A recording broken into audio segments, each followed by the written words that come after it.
This is the Sniper, real name Mr. Mun-Dee, or just Mun-Dee, but like 2 words? Well, 1 hyphenated word? Job, precision elimination. He's not a crazed gunman, Dad, he's an assassin. One with standards. Yes. Well, this time we'll be looking at everyone's favorite antisocial, sorta Australian who lived in a van. That would be the Sniper. In case you missed the previous one of these about the Scouts, go watch it. And also this will be more about the actual characters themselves, rather than in-game stuff. And as always, and by always I mean kinda like the one previous video in this series, we're gonna start before the beginning. Early designs of Sniper, at least from what we've seen, have all been very similar in appearance. Basically always having that Outback Hunter type look. Most of them have a very similar hat and vest to the finalized design. Though the final design is the only one to have sunglasses, and most of the earlier designs also appear to have them look quite a bit older than what we ended up with. But as a whole, Sniper may have undergone the least amount of design changes of any of the classes based on the concept art that we've seen. The Sniper is voiced by John Patrick Laurie, who has done voices in a bunch of things, including minor characters in Left 4 Dead and Half-Life 2, as well as a bunch of characters in Dota 2. According to an interview, his favorite Sniper line is, "You're making this so easy, I'm actually getting worse." Part of the reason why I decided to do Sniper early on was because semi-recently his backstory was expanded upon in the TF2 comics. And by semi-recently, I mean 4 years ago. That was 4 years ago? Wow. Anyway, we found out a lot more about Sniper's background and his family. Basically, as soon as Australia, and Australium, became a bigger part of the TF2 story, it raised the question, why doesn't Sniper look like the rest of the Australians? Then again, his parents don't look that way either, and neither does Maggie, now that I'm thinking about it.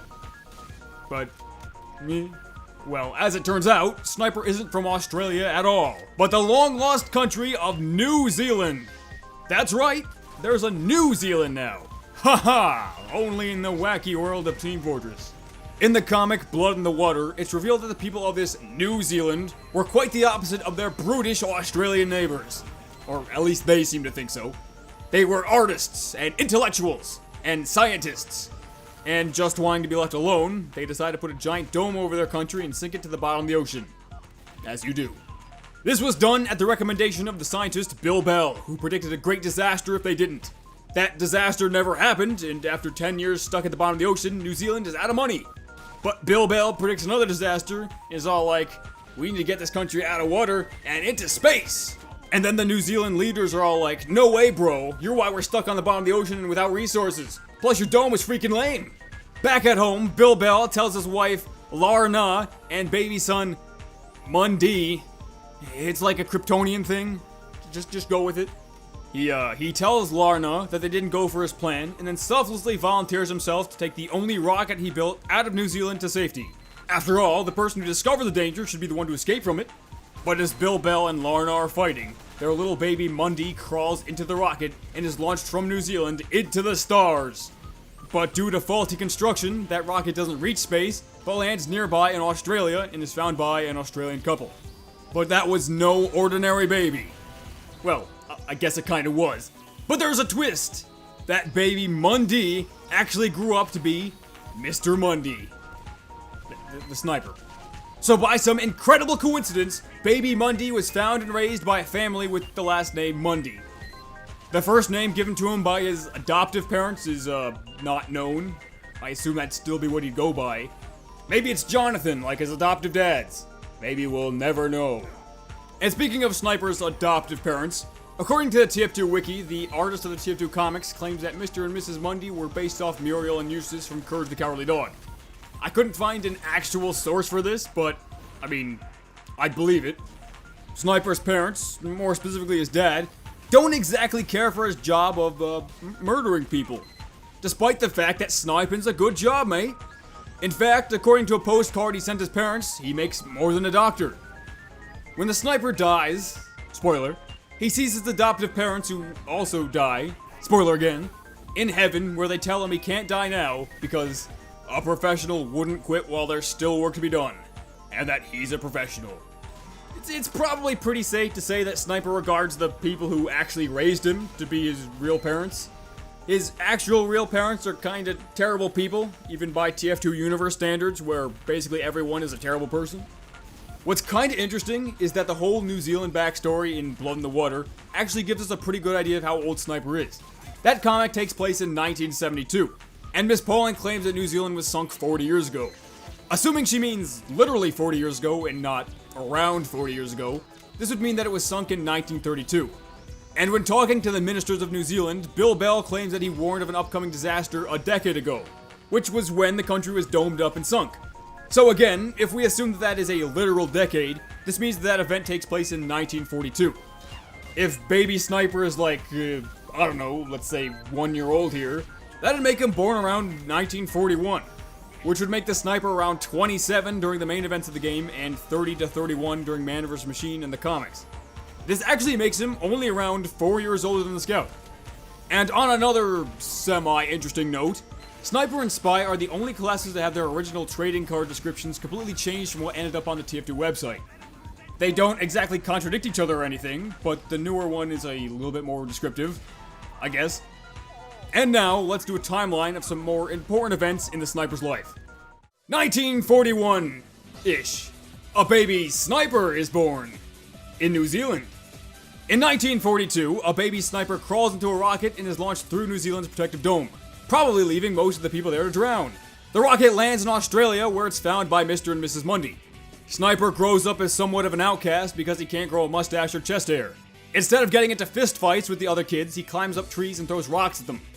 Sometime between the 1940s and the 1960s, Sniper finds work as a tracker of dangerous game in the Australian outback, generally having little contact with other people. In 1968, the Sniper, along with 8 other mercenaries, are hired by Red and Blue to fight over land in New Mexico. Tired of being kicked around by people his own size, Sniper becomes a Girardi master, using Saxton Hale Girardi pills to triple the size of his kidneys, and Saxton Hale pain tonic so he doesn't feel his other organs shutting down. The administrator hires the director to film and interview the mercenaries, basically for potential blackmail purposes. The director films Sniper as he drives his van to work, leading to most of Meet the Sniper.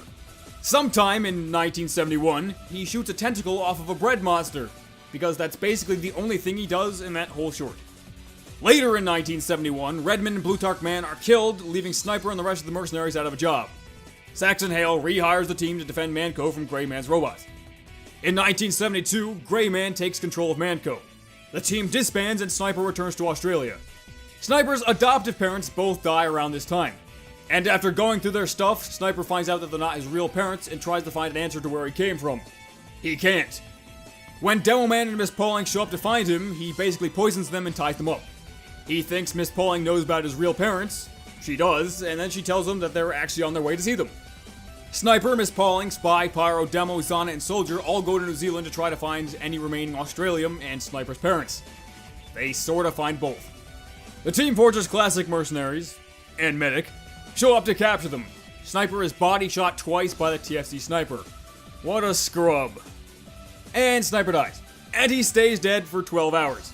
Medic somehow manages to bring him back to life. It's like he's always said, there's nothing wrong with playing God as long as you're good at it. Zombie Sniper escapes while the TFC Heavy yells at Medic for reviving a person they killed on purpose. He saves the Spy from the TFC Sniper, and eventually they beat the TFC team. And it kinda ends there for now. Oh yeah, and in the year 7039, Saxon Hale's ownership of Sniper's likeness expires, so get those statues while you still can.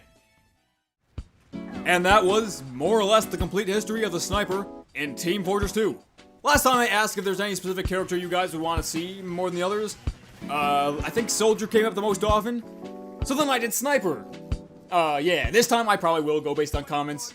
If it is still Soldier, it's gonna be Soldier. Or it could be any character from the TF2 universe, probably bigger ones. It could be Trevor from 2 Fort. It could be anyone. Probably won't be Trevor from 2 Fort. Also, these videos are rather time-consuming, so they probably won't come out back-to-back so much. There'll be, other videos in the meantime. But the next one will come out eventually. So until then, peace out, dogs!